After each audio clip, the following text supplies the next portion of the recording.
Hey guys, I'm Scott Johnson from Digital Shovel. Today I'm going to be showing you our M300 Minipod here at our facility in Toronto, Canada.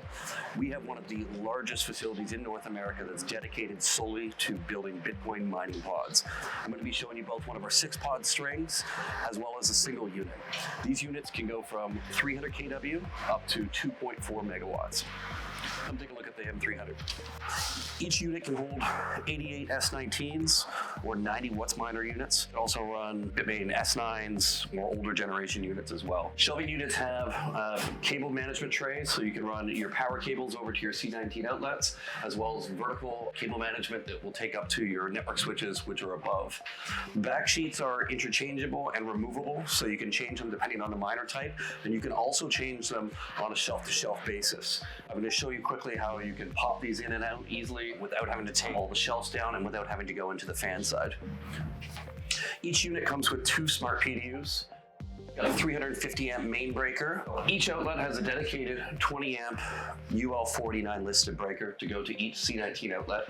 We've got a Panasonic relay on every port, as well as a current transformer that allows us to monitor the amount of consumption. It allows us to switch the miner remotely. We can set watchdogs, so in the event that a miner turns off or a miner's not performing as it should, it can automatically perform resets depending on how you've programmed it.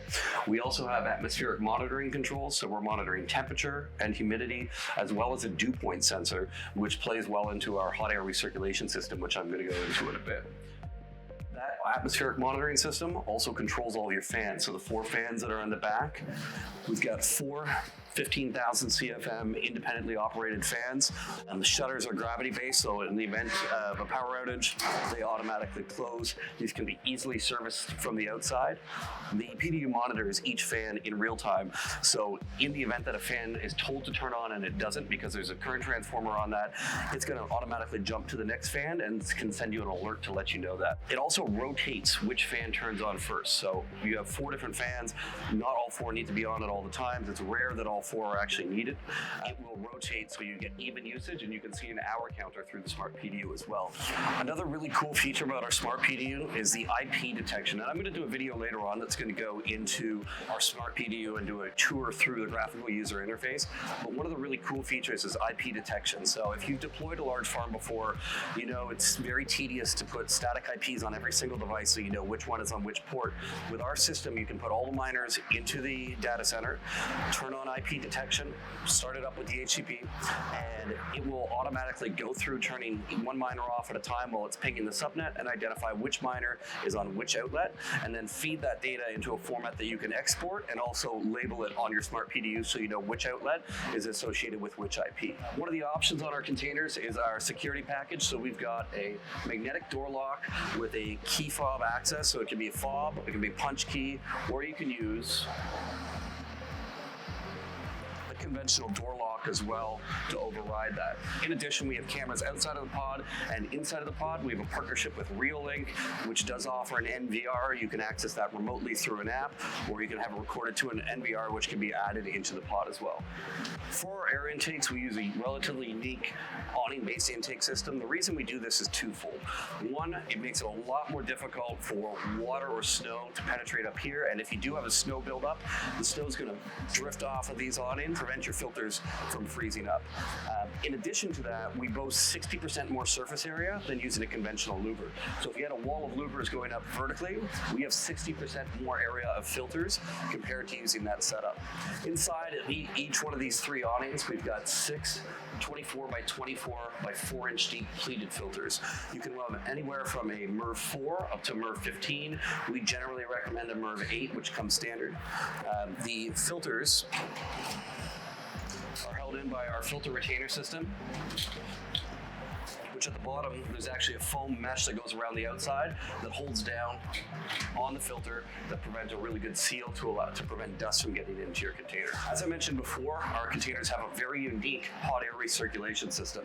If you see here down at the bottom, this lower shelf has a row of vents all along it. That lower shelf is actually a duct system, so there's a blower fan on the back side, which can be activated through the smart PDU depending on temperature, or it can be also used when the dew point is at a point where you have the risk of condensation.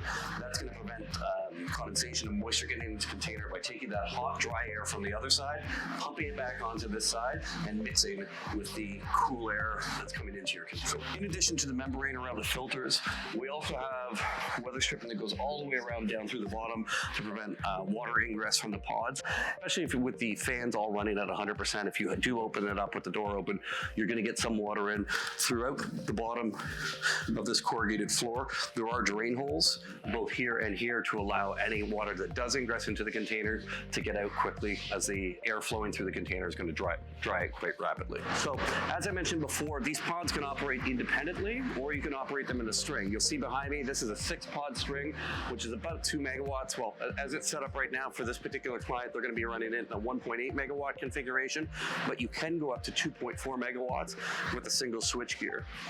Within the pods, we have an overhead busway system. So the 2 PDUs feed into this. Each one of these is a 1200 amp feed, which can then go down to a switch gear, or if you're running a single pod, you would just land your wires onto this 1200 amp feed, which would then feed your 2 PDUs.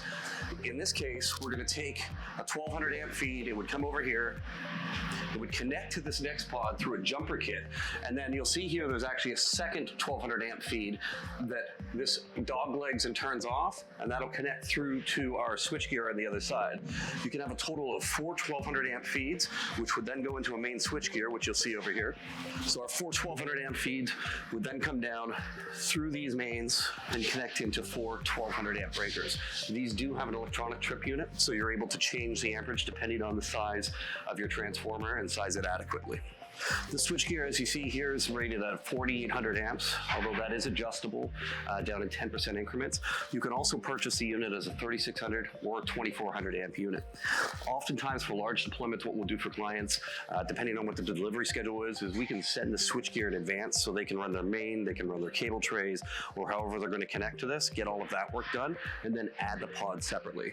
One of the advantages of our system, you'll see here is the pods come equipped with forklift pockets on the bottom. These can be lifted from either side. You can lift them with a simple 5,000 pound forklift or a telehandler. No crane is needed, and they come fully assembled as you see them in a single piece. They are wrapped with a heat shrink weather protection, so if you receive your pods before your site is actually ready, you can store them outdoors for a short period of time, anywhere from like 3 to 4 months, without worrying about them getting damaged or water ingressing into the unit. Unlike other units which require a crane or other special equipment in order to load them, you can move these with a simple forklift. They can be picked up from either side. When shipping these units, you can fit 4 units onto a standard 53-foot flat deck with a small overhang on the neck, or you can put 3 into a roll type. You can also fit these units into a conventional 40-foot container. It's quite tight going into a 40-foot high cube. Generally speaking, if we ship them in containers, we try to look for an open wall shipping container. For more information on our product, check out our website, click the link below, digitalshovel.com, or you can email us at sales@digitalshovel.com.